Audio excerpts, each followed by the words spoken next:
السلام علیکم، میں ہوں منیر عباس، ماہر نفسیات، اور آج انتہائی اہم ٹاپک پر میں بات کرنے لگا ہوں۔ وہ یہ ہے کہ ایک طالب علم جو ہے وہ اسٹڈی میں کیسے اپنے فوکس کو انکریز کرے، کیا ایسا اقدام کرے کہ جس کے ذریعے سے وہ اپنی اسٹڈی کو زیادہ بہتر سے بہتر کر سکے۔ اس کے لیے مختلف میں ٹیکنیکس بتانے لگا ہوں کہ کیسے آپ اسٹڈی میں اپنے فوکس کو بڑھا سکتے ہیں۔ سب سے پہلی چیز کہ آپ نے جہاں پر بیٹھ کر اسٹڈی کرنی ہے اس انوائرمنٹ کا انتخاب جو ہے وہ اچھے انداز میں کریں، یعنی ایک ایسی جگہ کا انتخاب کریں کہ جو پرسکون ہو، جہاں پر کوئی شور شرابہ نہ ہو، کوئی ڈسٹربنس نہ ہو، ٹیمپریچر کے حوالے سے بھی نارمل ٹیمپریچر رکھتی ہو۔ یہ پہلا نقطہ ہے کہ آپ نے جگہ کی سلیکشن جو ہے وہ بڑی اچھی کرنی ہے۔ دوسری چیز، جب بھی آپ نے پڑھنے کے لیے بیٹھنا ہے، آپ کی پڑھائی سے ریلیٹڈ جتنا مٹیریل ہے وہ سارا آپ نے پہلے اکٹھا کر لینا ہے۔ اس میں کون کون سی چیزیں ہو سکتی ہیں؟ آپ کی بکس ہو سکتی ہیں، آپ کی کاپیاں ہو سکتی ہیں، رجسٹر ہو سکتا ہے، پین ہو سکتا ہے، بال پوائنٹ ہو سکتی ہے، شارپنر، ریزر، کچھ بھی چیز جو آپ کی اسٹڈی سے ریلیٹڈ ریکوائر ہے، آپ کو کیلکولیٹر، دس دیٹ، جتنی بھی چیزیں وہ ساری چیزیں آپ نے اسٹڈی سٹارٹ کرنے سے پہلے ہی ان کو کمپلیٹ کر لیں۔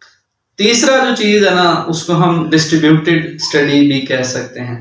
اس میں کیا ہوتا ہے کہ آپ نے اپنا جو اسٹڈی لیسن پلان ہم جسے کہتے ہیں وہ پہلے سے بنا لینا کہ کون سے سبجیکٹ کو آپ نے مارننگ میں یاد کرنا ہے، کون سے والے کو آپ نے دوپہر میں، کون سے والے کو آپ نے شام میں یاد کرنا ہے۔ تو آپ نے سارا مٹیریل ایک ہی ٹائم میں بیٹھ کر یاد نہیں کرنا، اتنی کیپیسٹی بھی نہیں ہوتی اور ہمارا اتنا زیادہ فوکس بھی نہیں ہوتا۔ بہت کم ایسے اسٹوڈنٹس ہوتے ہیں جو اتنا فوکس رکھتے ہیں۔ اس کو ہم ڈسٹریبیوشن ایفیکٹ کہتے ہیں۔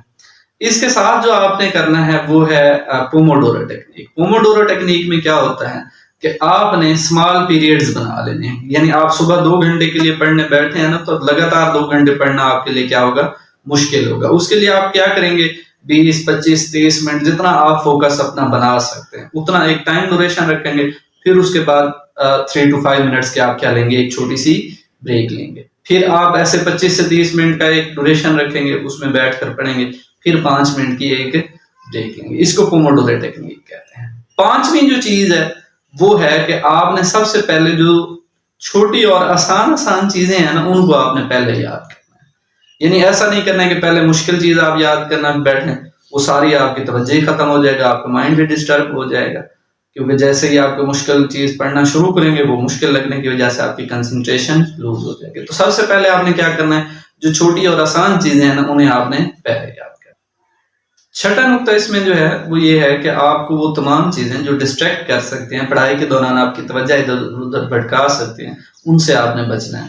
ان میں سے ایک اہم ترین چیز آپ کا موبائل ہوتا ہے۔ ہم کہتے ہیں یار موبائل ہمارے لیے بڑا نیسیسری ہے، ایک اسٹوڈنٹ کے لیے بہت زیادہ اتنا زیادہ اہم نہیں ہوتا کہ اگر 5-10 منٹ بھی آپ کو نوٹیفیکیشن یا میسج لیٹ دیکھیں گے تو مسئلہ ہو جائے گا، ایسا نہیں ہوتا۔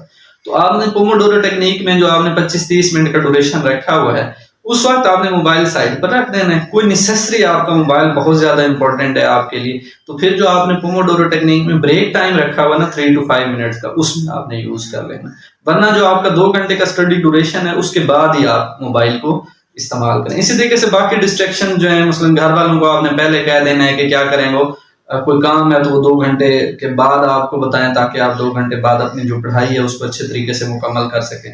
ایک اہم ترین چیز جو ہے وہ پانی ہوتا ہے کہ جیسے ہی ہم پڑھنا شروع کرتے ہیں تھوڑی دیر بعد ہمیں پیاس لگنا شروع ہو جاتی ہے، تو پانی آپ نے پہلے ہی اپنے ساتھ مینج کر کے رکھ لینا تاکہ پانی پینے کے لیے آپ کو باہر کہیں جانا نہ پڑے۔ ساتویں چیز جو ہے نا وہ آپ نے اپنی تھاٹس کے لیے ایک ٹائم رکھنا ہے۔ عموماً کیا ہوتا ہے کہ جیسے ہی ہم پڑھنا شروع کرتے ہیں ڈفرینٹ تھاٹس ہمیں آنا شروع ہو جاتی ہیں، یہ کر لینا چاہیے، وہ اچھا یہ کام کرنا تھا، وہ کام کرنا تھا۔ تو آپ کو جیسے ہی کوئی خیال آئے نا آپ نے کیا کرنا ہے، اس خیال کو آپ نے بریک ٹائم پر شفٹ کر دینا ہے، یا ڈے نائٹ میں کوئی 1 گھنٹہ مختص کر لیں جس میں آپ کیا کریں، تھاٹس کو اسی گھنٹے میں سوچنا شروع کریں۔ ابتدا میں یہ مشکل ہوگا لیکن بعد میں آپ اس کو کر لیں گے، جتنی پریکٹس کرتے جائیں گے اتنی آپ کی گریپ بنتی جائے گی۔ لیکن آپ نے یہ طے کرنا ہے کہ جو آپ کا اسٹڈی ڈوریشن ہے اس دوران آپ نے کوئی ایکسٹرا چیز کے بارے میں نہیں سوچنا۔ ایون اسٹڈی کے بارے میں بھی آپ نے جو مثلاً آپ جس سبجیکٹ کو پڑھ رہے ہیں اس سبجیکٹ کے علاوہ کسی دوسرے سبجیکٹ کے بارے میں بھی آپ نے نہیں سوچنا۔ اسی کے ساتھ ہی مثلاً 8ویں چیز ہے وہ کیا ہے کہ آپ نے سبجیکٹ کو سوئچ نہیں کرنا ہے۔ جیسے ہم ایک سبجیکٹ پڑھ رہے ہیں وہ ہمیں تھوڑا سا مشکل لگنا شروع ہوتا ہے تو پھر ہم کہتے ہیں یار دوسرے سبجیکٹ کو میں پڑھ لیتا ہوں، ایسا نہیں کرنا۔ کیوں؟ آپ اگر ایسا کریں گے تو پھر آپ کو ہر سبجیکٹ مشکل لگے گا۔ مثلاً پہلے جو میں نے بات کی کہ آپ نے ایزی اور چھوٹی چیزیں جو ہیں ان کو جلدی یاد کرنا ہے، وہ آپ نے ابتدا میں ہی دیکھ لینا ہے، لیکن جب آپ نے ایک بار شروع کر دینا ہے تو پھر آپ نے سوئچ نہیں کرنا ہے، بس پھر آپ جس سبجیکٹ پر بیٹھے ہیں وہ کمپلیٹ ہوگا تو پھر آپ نے دوسرے سبجیکٹ پر جانا ہے. یہ آپ عادت بنا لیں گے تو وہ انشاءاللہ جلدی چیزیں یاد ہو جائیں گے. 9 پوائنٹ کے طور پہ آپ نے کنسنٹریٹڈ میڈیٹیشن جسے کہتے ہیں کہ آپ نے میڈیٹیشن کرنی ہے، جس کا پرپز کیا ہوتا ہے کہ کس طریقے سے آپ اپنے فوکس کو بڑھا سکتے ہیں. اس پر میں انشاءاللہ ان قریب جلد ویڈیو بھی اپلوڈ کروں گا کہ میڈیٹیشن کے حوالے سے اس کی ذرا جو ڈفرینٹ قسمیں ہوتی ہیں، ہر قسم کی علیحدہ علیحدہ انشاءاللہ ہم ویڈیو بیان کریں گے. تو وہ میڈیٹیشن کے جو آپ کے فوکس کو بڑھا سکتی ہے اس کو کنسنٹریٹڈ میڈیٹیشن کہتے ہیں. یہ آپ نیٹ پر بھی سرچ کر سکتے ہیں. تو اس کے حوالے سے آپ نے پریکٹس کرنی ہے. اس سے کیا ہوگا کہ پڑھائی میں آپ کا فوکس بڑھے گا، آپ زیادہ سے زیادہ اچھے انداز میں اپنے فوکس کو بڑھا پائیں گے. تو یہ 9 پوائنٹ تھا.